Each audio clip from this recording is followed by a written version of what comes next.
এই হালধীয়া ভেৰাইটিৰ ওপৰতো এই ফুল এটা চাবি পাইছে পূৰা হালধীয়া হৈ এইটো বেয়া হৈ গৈছে। এই ফুলটো কিন্তু কেতিয়াও ফলত পৰিণত নহয়, এইটো এতিয়া গছৰ পৰা আঁতৰাই দিয়াটোৱেই ভাল। তো চাবি পাইছে এই ফুলটোক মই এতিয়া মোৰ এই ঠানিটোৰ পৰা আঁতৰাই দিলোঁ, আৰু ইয়াত এটা ডাঙৰ ফুল আছে, এই ফুলটোৱে ফলত পৰিণত হ'ব বুলি মই আশা ৰাখিছোঁ। এইফালে আৰু এটা আছে, এইটোও ফুলৰ পৰা ফলত পৰিণত হ'ব বুলি মই আশা ৰাখিছোঁ।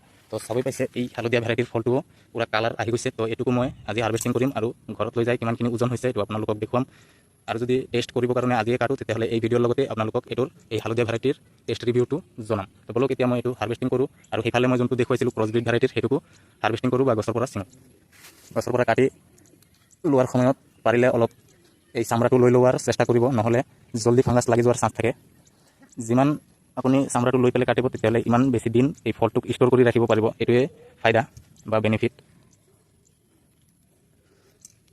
আজি মই কাটাৰ অনা নাছিলোঁ, কাৰণ বিশেষকৈ মইতো আজি ড্ৰাগন ফ্ৰুট গছবিলাকৰ ওপৰত ৰছীটো বান্ধিবলৈ আহিছিলোঁ, কিন্তু কাটাৰ নানা কাৰণে অলপ অসুবিধা হৈছে হাৰ্ভেষ্টিং কৰা বা গছৰ পৰা ছিঙা। তো এই মই ষ্টিলৰ চাকুটোৰ সহায়তে কৰিলোঁ। এই চাক 0-0 হৈ আছে। তো এতিয়া এই ড্ৰাগন ফলটোক মই এই ওজনৰ মেচিনটোত উঠাব লৈছোঁ। এইটো লাগি আছিলে অলপ ওজনটো বেছি হ'ব, বলক কিমানখিনি হয় ওজনটো কৰিলেই গম পোৱা যাব।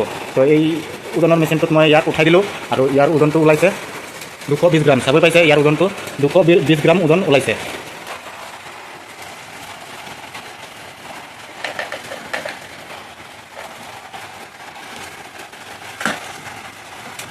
এই চাক ইয়াৰ কালাৰটো পূৰা বগা কালাৰ ওলাইছে। চাবই পাইছে পূৰা কালাৰটো বগা, আৰু দেখাত কিন্তু ৰঙাটোতকৈও বেছি ধুনীয়া লাগি আছে। মই আপোনালোকক কেনেকৈ বিশ্বাস কৰা মই বুজিব পৰা নাই, কাৰণ নিজৰ চকুৰে যদি ওচৰৰ পৰা চাই তেতিয়াহ'লে গম পাব। মই কাৰণ নিজৰ চকুৰে ওচৰৰ পৰা চাই আছোঁ, সেইটো কাৰণে মোৰ বিশ্বাস হৈ আছে যে এইটো ৰঙাটোতকৈ আৰু বেছি ধুনীয়া। তো এই ফলটো কিন্তু এতিয়া টেষ্ট কৰিম, আৰু আপোনালোকক জনাম যে ইয়াৰ মিঠাটো ব্ৰিক্স মিটাৰত দিলে কিমান মান হ'ব পাৰিলে হয়। মোৰ তাত এতিয়াও ব্ৰিক্স মিটাৰ নাই। আপোনালোকে মোৰ চেনেলটো ছাপোৰ্ট কৰক বা ছাবস্ক্ৰাইব কৰক, যাতে মই জল্দি ব্ৰিক্স মিটাৰ মেচিন ল'ব পাৰোঁ।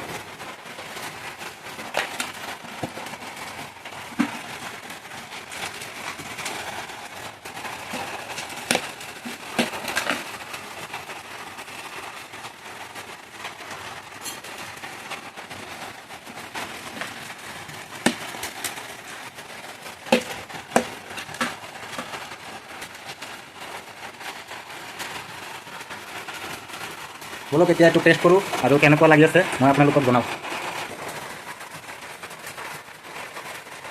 একদম একুৰেট কথা কৈছিলে, লেচুৰ এটা ফ্লেভাৰ আহি আছে। এক পিচ খাই তেওঁ লাগি গৈছে লেচুৰ ফ্লেভাৰটো।